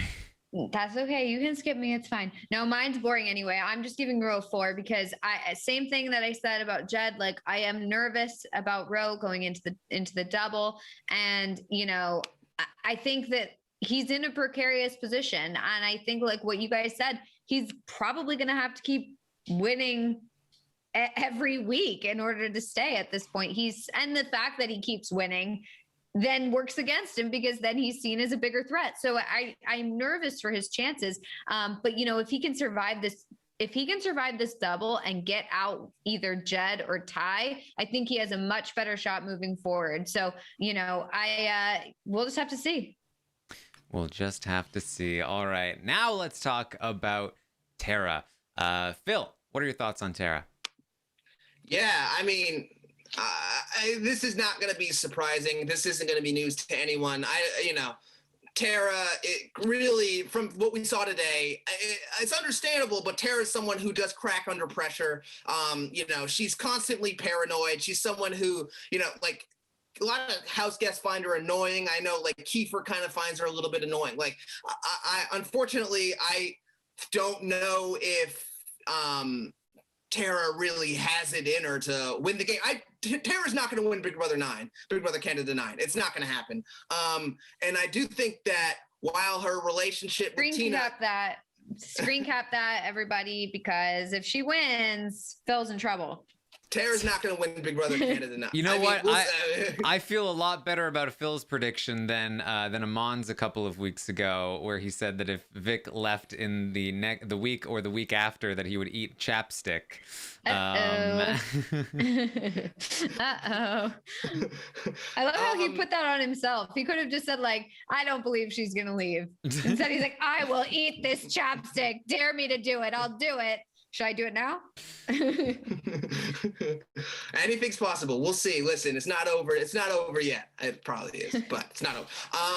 But yeah, because of all that, I'm going to give Tara a 3 this week. I don't think that she hasn't done anything like really, really like terrible. But I just like make it her warrant anything less than that. But I just don't really see anything like that she has it in her to really win the game, or even kind of, if the only way she'd make it far is just as a GOAT, which I do think is very possible. But I don't see Tara doing well in this game, so I'm just sticking with a 3. Yeah. I'm at a 3 for Tara as well. I'm in complete agreement. I think she's gonna have such a hard time winning a jury vote, even if she does make it there. She could still go home this week as well. And she has screwed up so many times on the block this week. If she goes home this week, I'm entirely putting it down to her. Constantly, saying things like, well, I mean, I probably wouldn't put you up, Tai, and stuff like that. Like, honestly, even if she doesn't go home this week, just her path to win this game is just so cloudy. It's so hard to see exactly how she makes it happen. It's a 3 for me, and it almost feels generous, but you gotta account for a late game comp run or something that you never know. But Melissa, what do you think? No, I'm on the same page with both of you guys. She's a 3 for me as well. It's possible she goes home this week. I mean, whether it's this eviction or the double, it's possible that she goes home.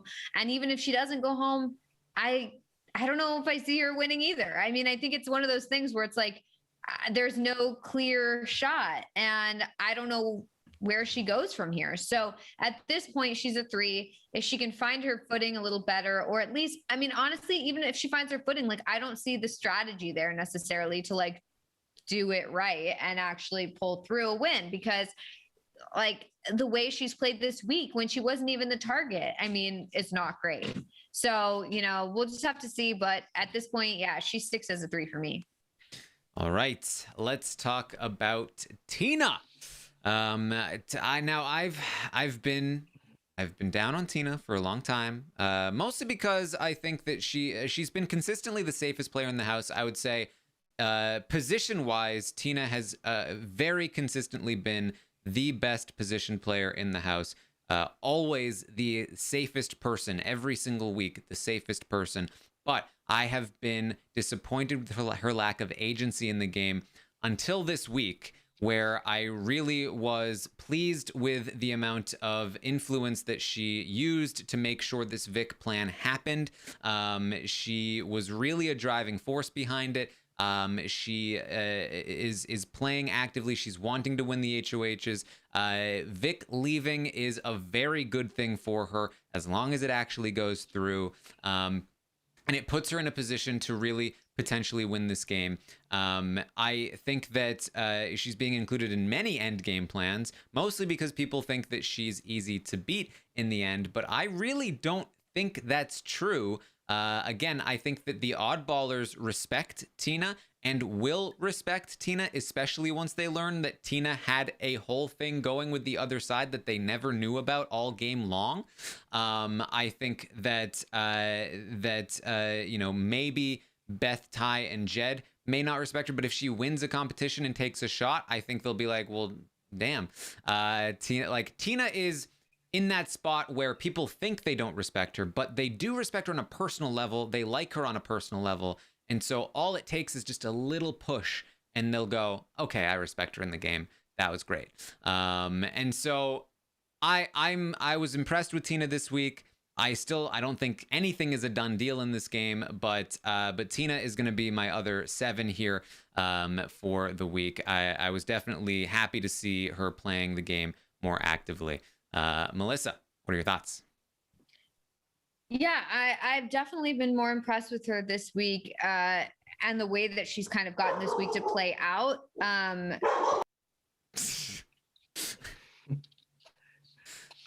Sorry. Dogs are a big fan of Tina. Yeah, the dogs love Tina. Anyway, really quickly, I'm giving her a 6. Okay. Phil, what are your thoughts? Yeah, I'm with Melissa on this one. I just spoiled my vote. I'm sorry. But yeah, I think that Tina is, she is a great player, and like you were saying, like she is the one who is most comfortable every week, no matter what, no matter who wins HOH. I'm like, all right, Tina's not going out this week. I do think that this might change soon, though, depending on after the double eviction, and because we're losing out on all the cannon fodder we once had.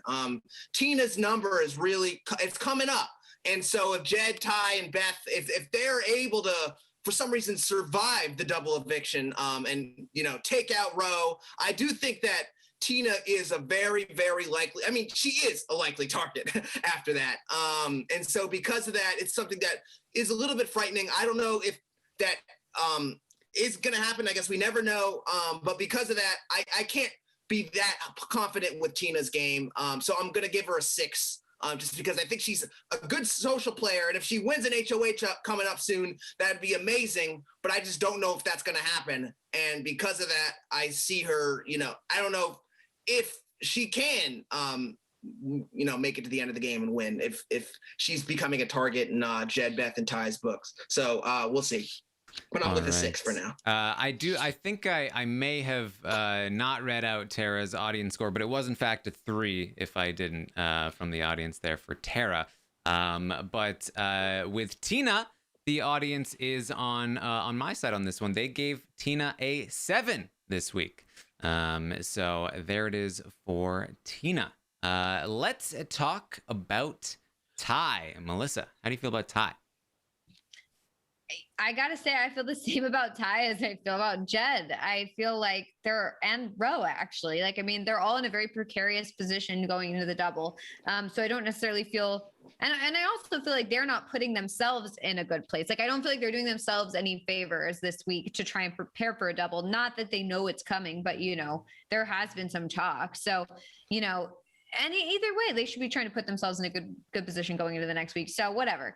I do feel like Tai is making inroads, with Brayden and trying to work that out. But at the same time, I don't think getting Vic out this week is good for his game. However, at this point, the ball is kind of already rolling, and I don't know if Vic would necessarily be completely on his side if they did keep her. So I do think he's in a precarious position. And so I'm going to give him a 4 as well. All right, Phil, how do you feel about Tai? Tai is such an interesting player. He's in an interesting spot because, normally he's someone who's this ultimate, physical threat, comp beast, guy. Oh, we got to take out Tai. But that hasn't happened yet. Tai is still not won a competition. And, the competitions coming up down the line are, they're going to be more, memory based than they are going to be brute physical strength comp. We still got a couple down the line, but I don't know. So Tai is someone who normally would be this big threat. And I do think that because Jed and Beth are kind of, together, I do think that sets up Jed as someone who is a target ahead of Tai, and especially because Jed won a veto in the past. So I do think that if Jed and Tai are on the block, Jed's going home, which I think is kind of good for Tai. I'm not that high on Tai to say he's totally running the table. He could totally win the game, because I do think that, again, his indecisiveness in the whole house has kind of just destroyed his own game. So I'm at a 5 for Tai. All right. So I'm actually, Tai is such a weird one for me, because I think the biggest issue with Tai right now is the immediate danger that he's in, because of his association with the triangle. In the double eviction, he will go up on the block next to Jed if they don't win, and if that happens, he should stay. But if Jed wins the veto, he's in a lot of danger, and Jed really could win that veto. It's especially if it's a typical double eviction veto where he runs back and forth. Jed is fast, man. And he has performed well in physical competitions. Tai has not performed well in physical competitions, or mental competitions. So that's concerning to Tai. However, if he survives Jed, I think he's in a pretty good spot, because I don't know that many people would bother to go after the remnants of Tai if Jed is gone, because he, I think, can separate himself from Beth a little bit. If Beth has some goodwill for making the Vic move, Tai has some relationships going on with Brayden and with Kiefer. I think that he can reintegrate, and I think that he can get into a decent position. The problem is he's not in that position right now. I was honestly tempted to go to a 6, but I just think that the current position that he's in and the current danger that he's in, especially in a double eviction where he will not have time to push the target onto Beth or to Kiefer or whoever else. If Jed wins that veto, it's just straight up he's done. I did have to go with the 5, which is also where the audience is on Tai this week, down from their 6 last week. So let's move on finally to Victoria. Let's talk about Victoria. Phil, how do you feel about Vic? Oh man, this might be the last time that, in the stock watch that, we're able to talk about Victoria. You never know, they might still flip back. I don't think that's going to happen. But I'm going to miss her. Victoria is, the girl who cried wolf. She keeps on saying, she keeps on telling different things to different people. And it's just, there reaches a certain point where you just don't know. You just can't believe what she says anymore. So even if she's telling you the truth, she's lied to you so many times at this point that you just can't trust any word that comes out of her mouth, even if she's being totally 100% honest. And, now we can clearly see that she totally misplayed last week. And I mean, not to be results oriented, but I do think that, the proof is in the pudding that she could have taken out Jed, Tai, or Beth, and she would not be in this scenario that she's in right now. And so because of that, I'm going to give Victoria a 2. That might be a little bit low, but I just think that as a result of what happened last week and the way she's played this week, she's kind of just spun down this hole that she really she can't get out of. I don't know. I'm at a 2 for Victoria, unfortunately, as much as I love her and as much as I'm going to miss her. Yeah. I'm in an interesting place here with Victoria. She has absolutely put herself in the position that she's in, and she deserves to be where she is based on her previous gameplay. But I do respect the fight she is putting up here, and she's making a decent case, and I think that it's still not impossible for her to stay this week. And if she does, I genuinely think she still has a chance to win this game. I mean, I think that people would absolutely vote for her to win if she made it there. And I think that if Beth, Tai, and Jed vote to keep her, then nobody's going to target her. Not a single person will target her next week. In the double eviction. Are Jed, Tai, and Beth really going to turn back around next week and do the same thing all over again with Vic? Maybe, but maybe they go after Kiefer or Tina and Tara at that point because they know how much of a hassle it will be to take out Vic. They'll probably still go after Vic, but Vic will have an opportunity to win a competition and go after them. And so I have this sort of like notion that if Vic survives this week, I see her running into the end game, and I see her with a real shot to win, because basically like all of the bad moves have gotten her to this place where she shouldn't be. She's really put herself in a seriously bad spot, and she should not be going out this week on Beth's HOH. But if she survives it, that means that all of that bad gameplay is in the past. And she's gotten through it, and all she needs to do is comp out. And so, I mean, all that to say, she's still in a worse position than like Roe after this week. But I gave her a 3 is what I'm saying. More than a 2. I think she's got a decent chance to stay, and I think she's been really fighting for it. So it's a 3 from me. Melissa, what do you think? Yeah, I'm same as for me as well. I would give her a 3 because yes, she's not in a great place. Yes, she's on the block. Yes, she might go home. But I do think that she's putting in the work. She's trying. I appreciate that. And I also think that it's not far-fetched to say that she might stay, that she might convince them. It seems like the work that she's putting in is actually working. So, I'm excited to see how the week plays out. I don't think she's dead in the water. And I think that if anyone can get themselves out of a situation like this in this season, it's Vic. So, I could see her sticking around. I mean, who knows? I'm already hearing, that the trio is talking about flipping again. So it's possible. Anything's really possible. So yeah, she's a 3 for me. I have a preview for the next, what is it going to be? 2 to 3 live feed updates. Vic campaigned today, and the Triangle talked about whether they wanted to keep her or not, and it went in circles. Yep, sounds about right. Yeah, I think that's kind of like, because people are saying in the chat, at least, are saying that, they're talking about flipping back. That's what they're always doing. I'm not going to really 100% buy that they're totally flipping because that's what it's been all season. Yeah, this is, I think, the 3rd or 4th time today. Mm-hmm. Yeah, it means nothing. I still think that Victoria. I need some really hardcore, solid evidence that Victoria is going home, and I just haven't seen that on the feed so far. Yeah. So that Victoria is not going home. Sorry. Yeah, it's very fair. It's very fair.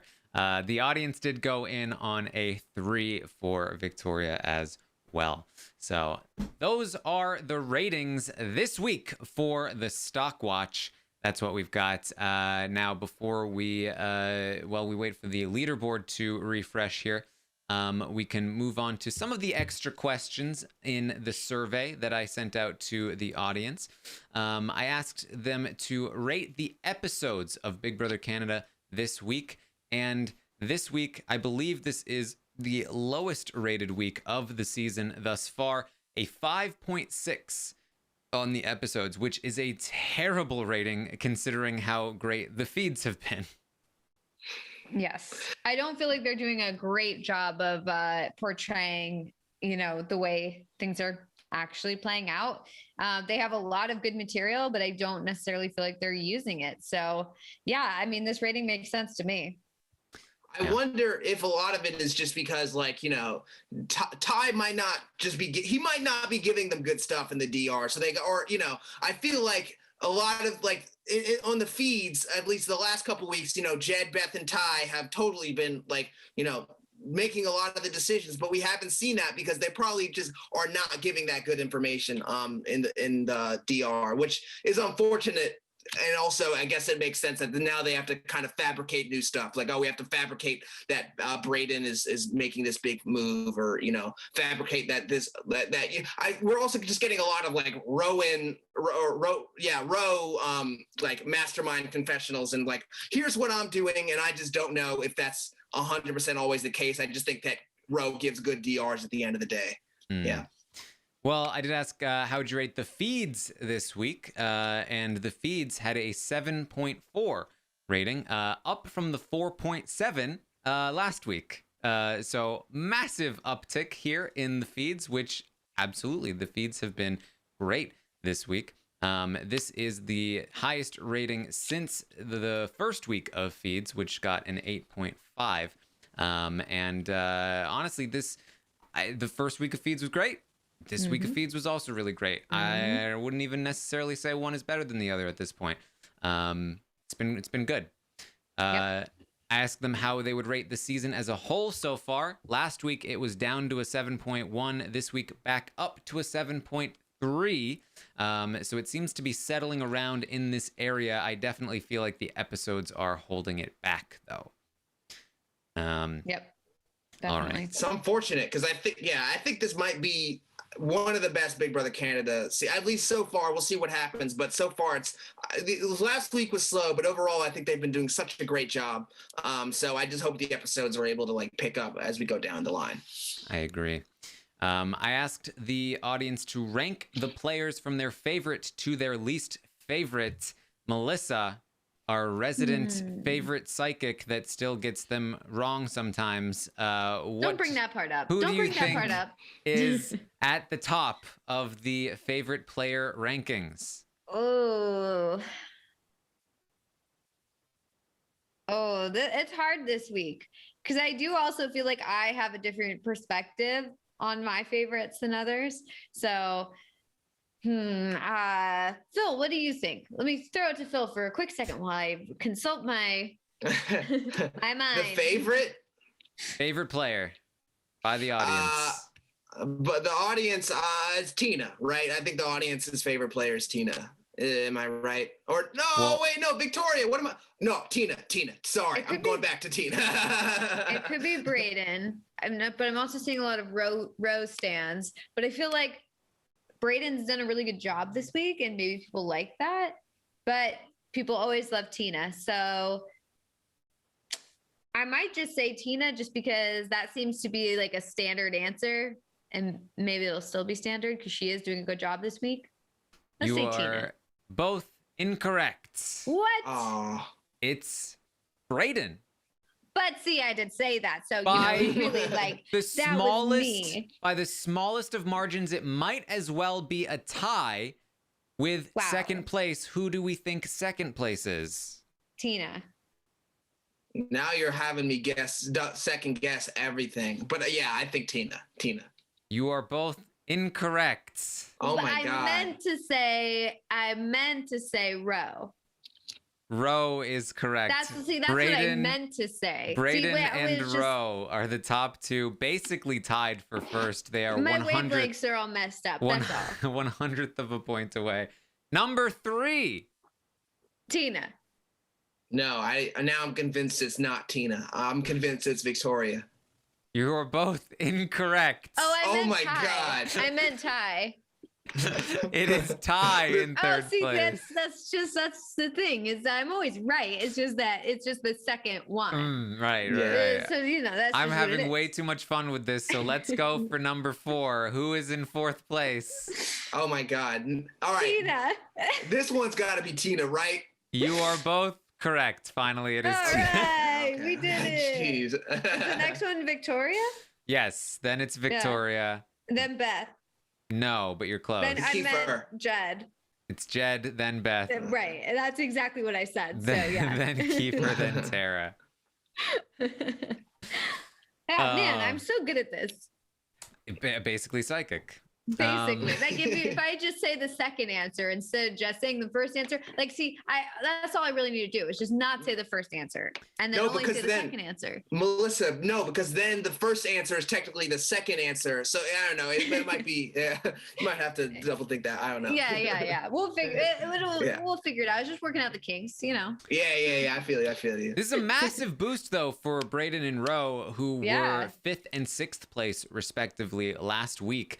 And have both boosted up to first place this week. So they're doing a good job this week. Yeah. And they're doing a good job on the show too. I think that also probably plays a big part of it. Just imagine. Like in terms of the actual TV show, they're both just giving you great DRs. So yeah. All right. I asked the audience, who is the best person for Beth to have targeted for her game? And overwhelmingly, everyone agrees it is Victoria. Victoria with 80% of the vote. It sounds like we have an updated leaderboard, so let's hop over to the leaderboard here to get some updated scores.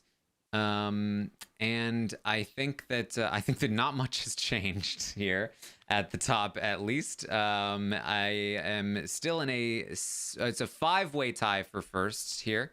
I did go in on Tina this week. And Melissa, what did you do? I don't remember what I did, but I'll tell you this.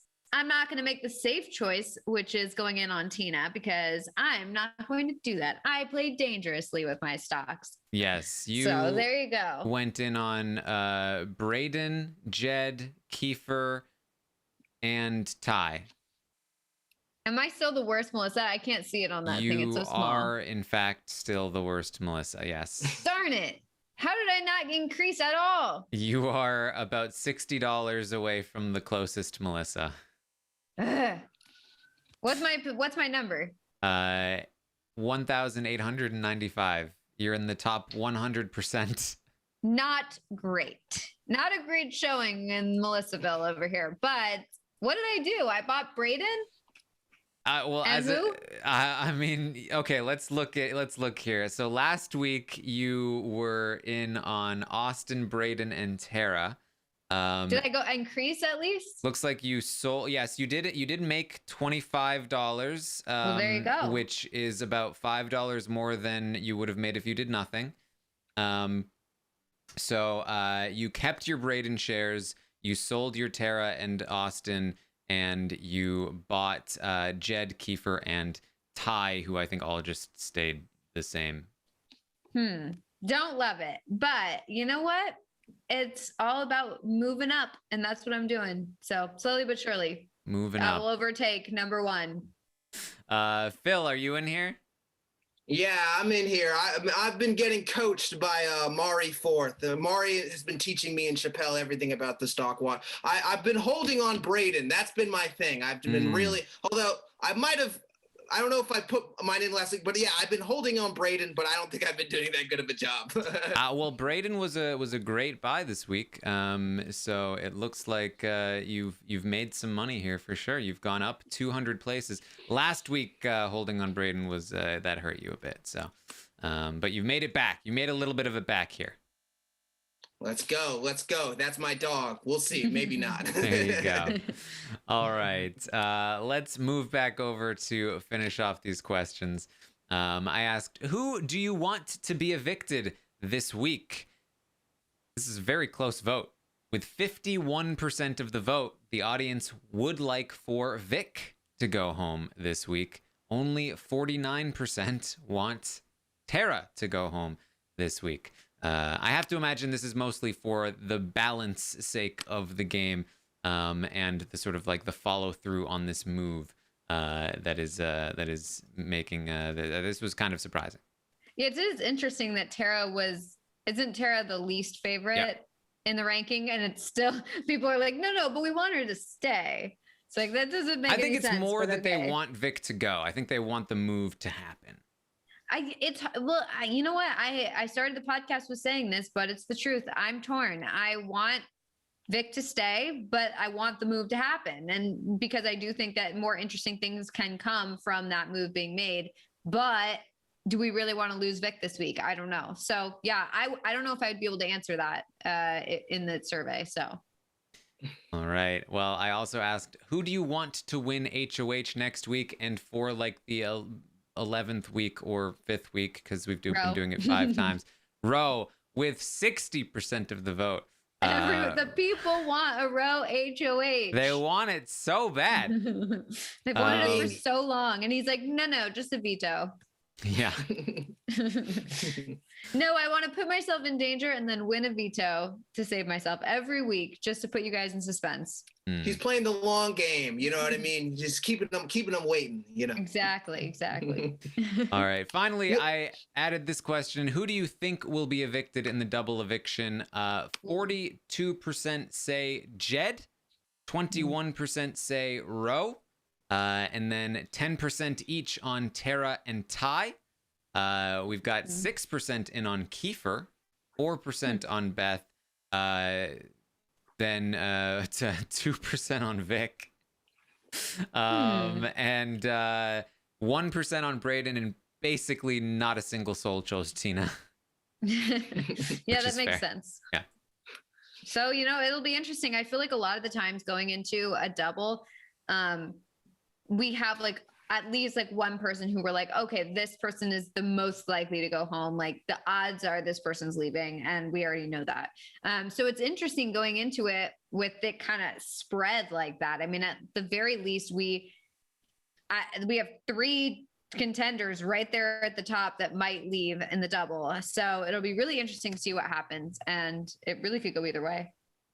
Yeah, I would just love to see like a Jed and Tai. Like if they do get put up, I just love to see a showdown, like a total veto showdown where it's just one of them is going to win. We have to figure out who, like they have to duke it out because they know one of them is going to go home. I feel like that'd be amazing. But yeah, I do think the house consensus is going to be Jed. But if one of the 3 win HOH, then I don't know, might be bad news for Roe, but he's the veto king, so we'll see. Also, I find it interesting that normally we have like a lot of talk for the double eviction, and we have like total preparation because they like have sussed out that, okay, this week is the double eviction. For I have no idea how they do that, but they always seem to figure it out. And they're always like, okay, this is the double eviction, this is the plan. And so we kind of go into it knowing the plan. But I do feel like this season it's a little different. I feel like I don't fully know. I don't know if they know what they're going to do for the double. I feel like there's like a little bit of talk, just generally like, okay, there might be a double coming up, but I don't feel like there's like solid, like this week's the double. We need to be prepared. What are we going to do? What's the plan? Like I haven't really seen that. Maybe I've just missed the conversation, but I feel like it's very different going into this double. We're just going to have to see where we go here. Again, for all we know, Vic could end up staying this week. Mm-hmm. It's not completely out of the realm of possibility. Although, you know, it's hard to know for sure because, again, they need Kiefer.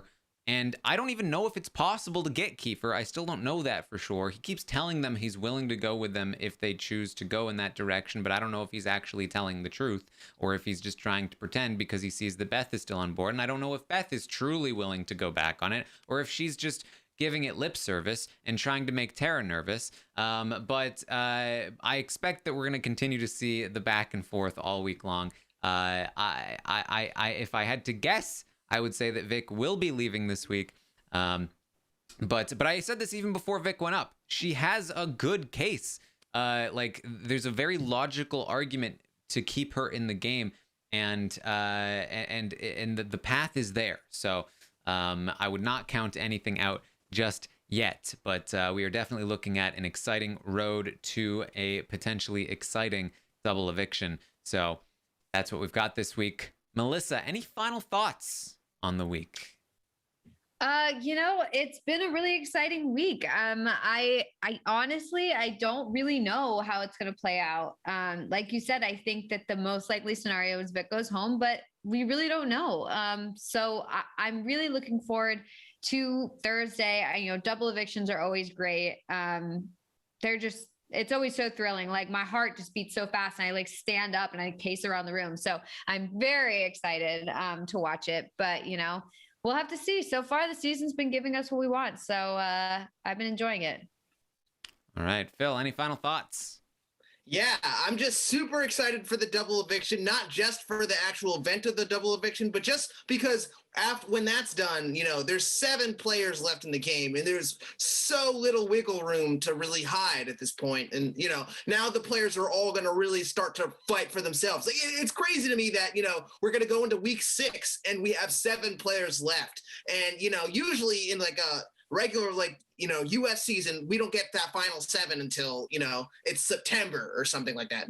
That's not a good comparison since this is Canada, but you know what I mean? This is happening like in the midpoint of the game, which means we're going to see some really, really exciting gameplay. And so if what happened this week is any proof of what's going to happen for the rest of the game, I'm hella excited. This is going to be a blast and I'm excited to talk about it with you guys. Mm-hmm. All right. Yeah. Well, and one more thing, I do want to say that this is one of the few seasons that I've watched in a long time where I haven't been like rooting for anyone in particular. And not that I'm not rooting for anyone, but it's more like I'm rooting for everyone. I feel like I like the different sides equally. Like I don't have like a situation where I'm like, oh, these people have to go, they're so bad, we need to keep these guys in. It's not like that for me this season. And I find that it's interesting because every week it changes for me who I want to go home, and like whoever's on the block, I'm like, okay, I think this person should go home, but it could be this person, and either one, like who knows. And so it's been a very different viewing experience for me, because usually I'm very solid on like, I'm rooting for this side and whatever's good for them, I want that to happen. But in this situation, I'm having a good time just kind of rooting for individuals, like, but all like, and rooting for game moves and being like, okay, this is a good game move for Beth, so I want this to happen for Beth, but I don't want it to happen for Vic because I like Vic and want her to stay, but it makes sense. You know, that's why I've been going back and forth on everything. So it's very exciting. And I feel like it just is a very different experience than usual. And it's been very enjoyable. Yeah. I mean, I think that part of it is that like people are just taking turns as underdogs. right? Like yeah, see, I there think haven't that's probably been what it is. solid underdogs, and so definitely the fan base has been. I mean, look at the favorite player rankings, right? Like, Yeah. like week 1, you had Tina, Vic, Tai, and you do have like similar people. Like, then it was Tina, Braden, Tai. Then it was Tai, Tina, Vic. Maybe it's pretty similar all the way through here. But now Ro and Braden are at the top, and Tina and Tai have dropped a little bit. Vic has dropped a little more. And it's really about like the sides have been like, well, first it was the Sunsetters were the big dominant alliance, but people liked them, but they were the dominant alliance, and if they'd stayed dominant, they probably would have been disliked. But then it flipped to the oddballs. Then they were the dominant alliance, but they were the previous underdogs. People were liking the oddballs, and they were against the Sunsetters. But then the oddballs disintegrated, and then they became the underdogs. Now Ro and Braden are the underdogs. Yeah, it's and literally like it's all over the place. People don't know who their undercats are, and they're just kind of maybe watching a little more similarly to how I normally would watch it. Yeah, I think that's the case. I mean, honestly, it's I've never watched this way, really. Like this does feel like more of like a Taran way to watch, where it's like, oh, I like this move or like this strategy or something. Whereas normally I don't watch that way. So I do feel like it has to do with the underdog undercat thing, because I always do find myself rooting for the underdog. And the fact that we like don't have a set underdog this season has made it more fun, because you can root for more people and you can root for just the gameplay. And not to mention the fact that the people in the house are just like nice people. So you don't really have any reason to like hate anyone or anything like that. Like it's a lot of just like, I'm just watching them play the game, and I'm enjoying the gameplay, and I'm enjoying the strategy, and I'm enjoying the people and the conversations, but I'm not like, I need this person out because I hate them or because they were so mean or awful or whatever. Like we're not really having that. And it makes it a very different viewing experience. And they all want to be here. Like we saw in the house fight today when they questioned Tara, like even someone like Tara, who in another season would totally I could see as a player who's just kind of like coasting along, like, I don't care. And they questioned like Tara wanting to be there. And she really, she fought for herself, because everyone in the house really wants to play. They want to work hard, and they want to win the game. And I think that's just, it's very rare that we see that in a Big Brother season where like we're down to this final 8 or final 9. And sorry, Victoria, and that everyone really wants to play and everyone wants to be there. And it's just, it makes it so much more engaging to watch, because anyone can really win. Right. Most people can win, and you don't have like the Instagram follower people, I feel like it's like we usually at least get a few like people in the house that are only there for Instagram followers. They don't care about the game at all. And we're not getting that. I think the casting was really great this season, and I'm very impressed with it. And I hope that it carries over, to the next season for Big Brother US. I really am hopeful that we get more casts like this. Yeah. All right. Well, that's what we have for you this week. Thank you guys so much for joining us on this week's Roundtable. You can find me back here at 11 a.m. Eastern tomorrow morning, where I will be going over the House meeting that went down earlier today. Should be a lot of fun, along with all of the other stuff that's happened today on the Big Brother Canada 9 live feeds. Tomorrow night, we'll be live recapping the Wednesday night episode of the show, which hopefully is a little more accurate than Monday's. And then, of course, Thursday night, we'll be back to recap the double eviction of Big Brother Canada 9.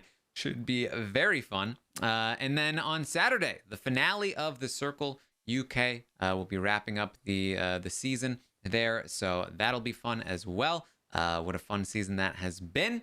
And you can find me on Twitch, twitch.tv/Taran Armstrong, playing Fall Guys, playing Among Us, and just talking about things in life and Big Brother. And so come find me there. Phil, where can people find you?